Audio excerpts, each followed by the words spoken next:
Hello, everybody. It is me, Martinez-Bateman. I am the CEO of No Coyote Consulting. We are an equity and communications consulting firm here in the Pacific Northwest. This is actually the first Monday update I've done on a Monday in like such a long time.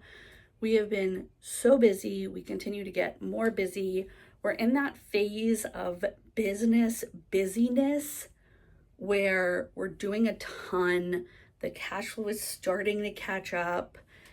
You can sort of see the seeds that you planted last month or 2 months ago or 3 months ago. They're starting to sort of like sprout and become things. And I can see New Coyote growing. I can see our market share growing. I can see our area of influence growing. I can see people learning about us and us being in more and more places. And that is just, it feels really good. It makes me really happy. And I also feel like I am in my element. I'm taking a ton of joy from my work. I feel like most of what I'm doing is extremely purpose-driven and purposeful. That's kind of our MO anyway. And with everything going on with the executive and, the encroach of fascism and the rise of Nazism, it feels even more important to be doing purpose-based work in an honest and straightforward way than ever before. And I think a lot of other people are seeing this too.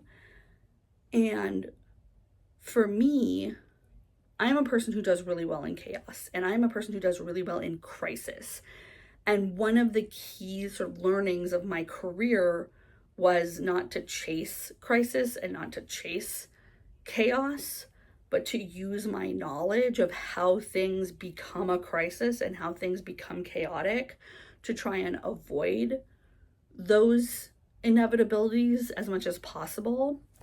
And then when chaos and crisis inevitably do show up, because that's just a part of life, is change. And sometimes it's sudden change. And almost any sudden change is going to show up like a crisis or like chaos. And so when those things do show up, I really know how to navigate those waters. And I think, I used to feel bad about that it felt like I was always thriving when everyone else was suffering. And I just kind of didn't like that dissonance. And for me, when things are bad, I said this in the narration of last week's video, but when things are really bad, that feels like home to me. And part of that is because I grew up in a really bad, dangerous, chaotic environment where crises were basically every day. And I took that experience and I took the skills I learned in that place and I processed a bunch of the trauma I got from that.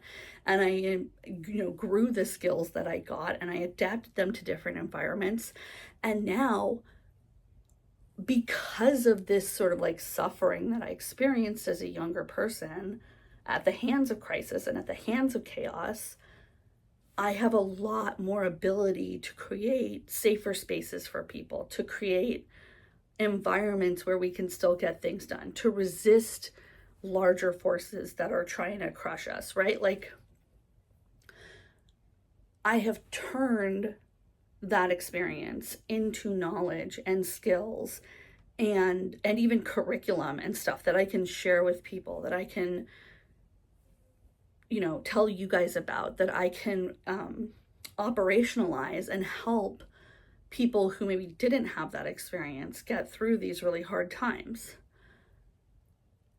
And that is, I used to really feel bad that I, don't feel at home in tranquil or peaceful environments. I like them. It's fun. It's nice, but it's not my home. My home is a shit show. My home is chaos, sort of my original home, not my home now where I live. But that is always going to be a space that I know how to navigate really well. And I think a lot of us are the same, especially if we're working in cause-based work.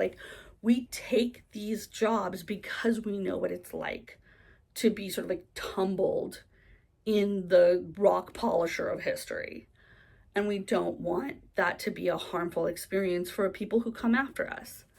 that being said, I think we can all look at where we feel at home and where we do best, where we do what we do best, where our skills come from, what have we learned over the years, and we can now apply that unique knowledge and unique experience and unique learning to the moment at hand. Because the resistance to fascism cannot be another monoculture movement. The resistance to fascism has to be everyone being themselves as hard as possible. And so when I have conversations with people where they're telling me or they're saying that they don't feel like the thing they do is really needed right now or really necessary, that's fascism talking. That's fascism trying to tell you that you have to resist fascism in a really specific way, because fascism is going to crush you in a really specific way. And if they can predict how you're going to resist them, that's going to go faster for them. But fascism itself does not have creative vision. It does not have adaptability. That's kind of the whole point, is that it is strong, but it's brittle. It's not maneuverable like a whole group of people fully self-actualizing and showing up as their true selves. That's going to be the difference. That's going to be the thing that wins this conflict for us, the people. So remember to have a lunch, have a walk, have a weekend. Don't work for free. I will see you next week.